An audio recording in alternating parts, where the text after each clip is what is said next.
Assalamualaikum warahmatullahi wabarakatuh.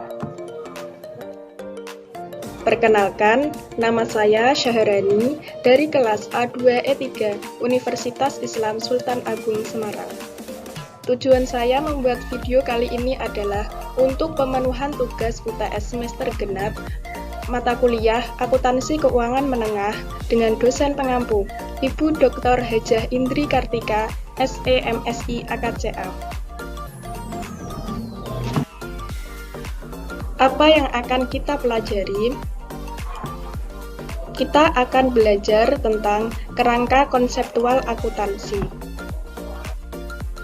Kerangka konseptual akuntansi merupakan struktur teori akuntansi yang mencakup mengenai konsep-konsep yang mendasari pelaporan keuangan. Kerangka konseptual menurut PSAK. Pertama, ada penggunaan laporan keuangan. Kedua, tujuan laporan keuangan. Ketiga, asumsi dasar. Keempat, karakteristik kualitatif. Kelima, konsep pengakuan dan pengukuran unsur laporan keuangan. Keenam, konsep pemeliharaan modal. Gambaran umum kerangka konseptual digambarkan seperti segitiga terbalik, yaitu ada 3 tingkatan. Tingkat pertama ada tujuan yang memberikan informasi tentang pelaporan entitas yang berguna untuk investor ekuitas sekarang dan potensial, pemberi pinjaman, dan kreditor lainnya dengan kapasitas mereka sebagai penyedia modal. Pada tingkat kedua ada karakteristik kualitatif dan unsur. Di karakteristik kualitatif ada kualitas dasar dan peningkatan kualitas.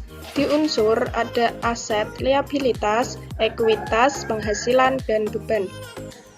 Tingkat ketiga ada asumsi, prinsip, kendala. Pada asumsi ada entitas ekonomi, kelangsungan usaha, unit moneter, periodisitas, dan akrual. Di prinsip ada pengukuran, pengakuan pendapatan, pengakuan beban, dan pengungkapan penuh. Di kendala ada biaya dan materialitas.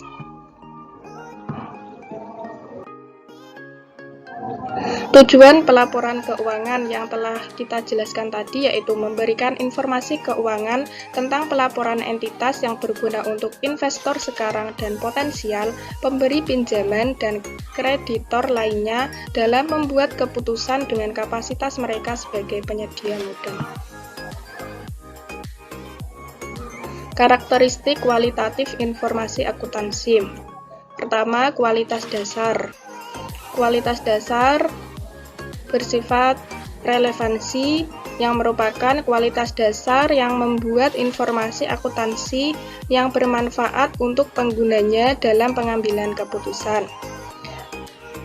Di relevansi ada 2 sifat, yaitu memiliki nilai prediktif yang artinya dapat membayangkan prestasi perusahaan ke depannya. Kedua, daya uji. Artinya, kalau memiliki daya uji bisa dipertanggungjawabkan atau dibuktikan kebenarannya. Penyajian jujur artinya informasi yang disampaikan bersifat sebenar-benarnya atau peristiwanya terjadi.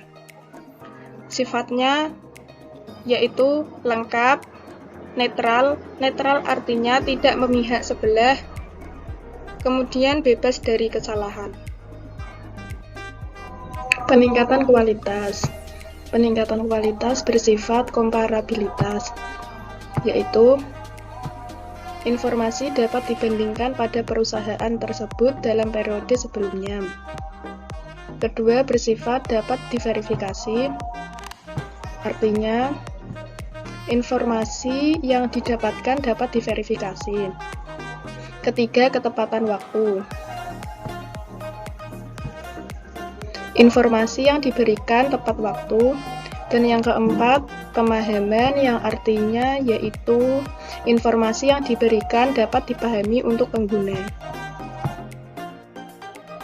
Elemen laporan keuangan. Ada 5 elemen laporan keuangan. Yang pertama, aset, kedua, liabilities, ketiga, equity, keempat, penghasilan, dan yang kelima adalah beban. Aset merupakan kekayaan yang berupa uang atau wujud benda lainnya yang nyata. Aset dibagi menjadi dua. Pertama, aset tetap, kedua, aset lancar. Aset tetap merupakan suatu kekayaan yang memiliki nilai ekonomis lebih dari 1 tahun. Yang merupakan aset tetap yaitu gedung, tanah. Aset lancar adalah aktiva yang dapat dicairkan tidak lebih dari 1 tahun. Yang merupakan aset lancar yaitu kas. Aset merupakan akun real, yaitu akun yang dibawa sepanjang umur perusahaan. Kedua ada liabilities atau kewajiban, merupakan hutang yang harus dilunasi oleh perusahaan berupa jasa atau uang pada suatu saat tertentu pada masa yang akan datang. Kewajiban dibagi menjadi dua, yaitu kewajiban jangka pendek dan kewajiban jangka panjang. Kewajiban jangka pendek merupakan kewajiban yang diharapkan dibayar dalam jangka waktu 1 tahun atau kurang. Yang merupakan kewajiban jangka pendek yaitu hutang dagang, hutang gaji, hutang pajak.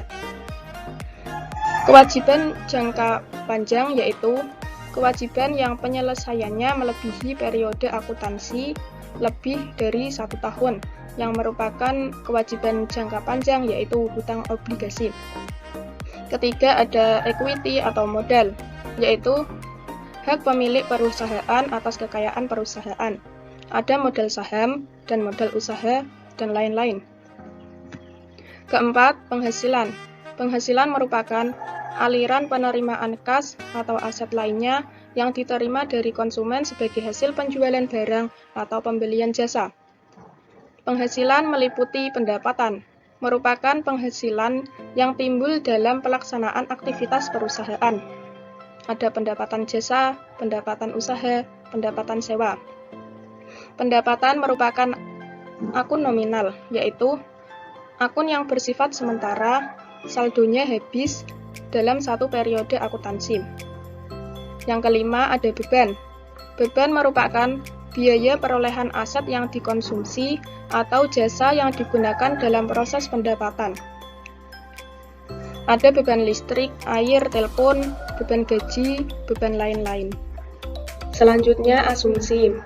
Entitas ekonomi, artinya perusahaan dianggap sebagai unit usaha yang terpisah, bebas dari campur tangan pemiliknya dan unit lainnya. Bebas di sini maksudnya transaksinya. Tidak ada transaksi pemilik yang dicatat di perusahaan itu. Sudut pandang entitas ekonomi, sudut pandang perusahaan bukan sudut pandang yang lain meskipun perusahaan itu miliknya. Kemudian kelangsungan usaha. Perusahaan dianggap beroperasi terus tanpa batas. Perusahaan akan hidup terus, tidak membatasi sifat transaksi.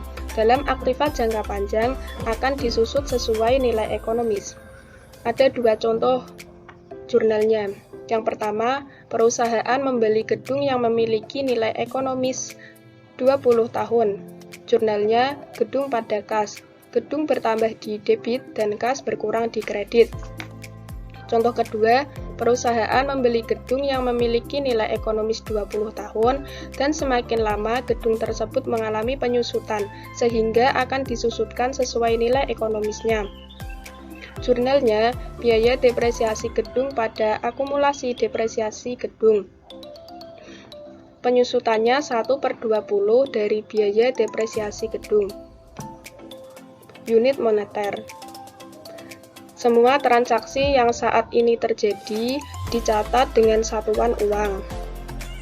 Satuan uang dibagi menjadi dua. Yang pertama, mata uang setempat di mana perusahaan berada. Yang kedua, mata uang kuat yang digunakan di berbagai dunia. Periodisitas. Kegiatan perusahaan dibagi dalam periode tertentu sesuai siklus kegiatannya, umumnya 1 tahun.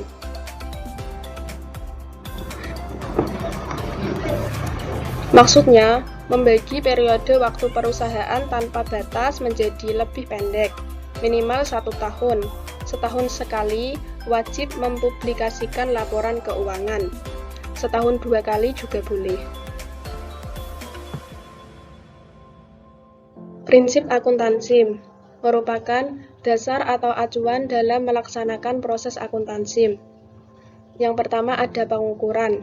Nilai yang dicatat dalam transaksi ada dua, yaitu harga historis dan fair value.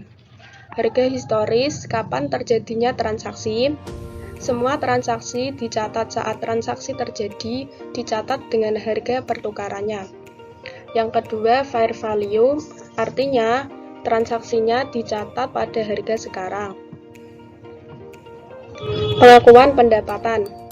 Pendapatan diakui pada saat terjadi transaksi penyerahan barang dan atau jasa kepada pelanggan sebesar jumlah kas atau setara kas yang akan diterima.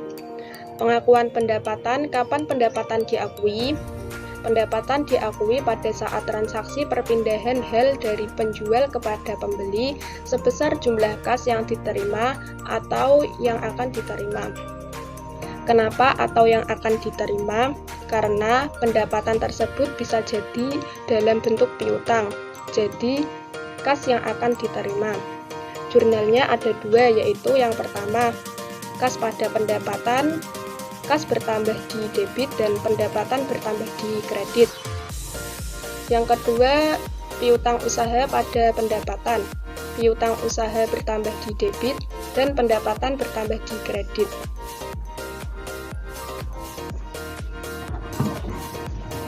Pengakuan beban. Pengakuan tidak standar. Biaya diakui sesuai dengan pengorbanan ekonomis untuk memperoleh pendapatan.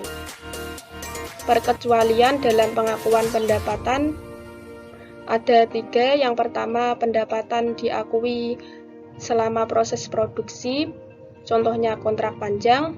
Yang kedua, pendapatan diakui di saat produksi selesai, contohnya logam mulia. Yang ketiga, pendapatan diakui saat kas diterima, contohnya penjualan angsuran. Pengungkapan penuh. Laporan keuangan harus menyajikan informasi lengkap dengan pengungkapan penuh. Menyajikan informasi yang penuh dapat disajikan dalam laporan atas pencatatan atas laporan keuangan.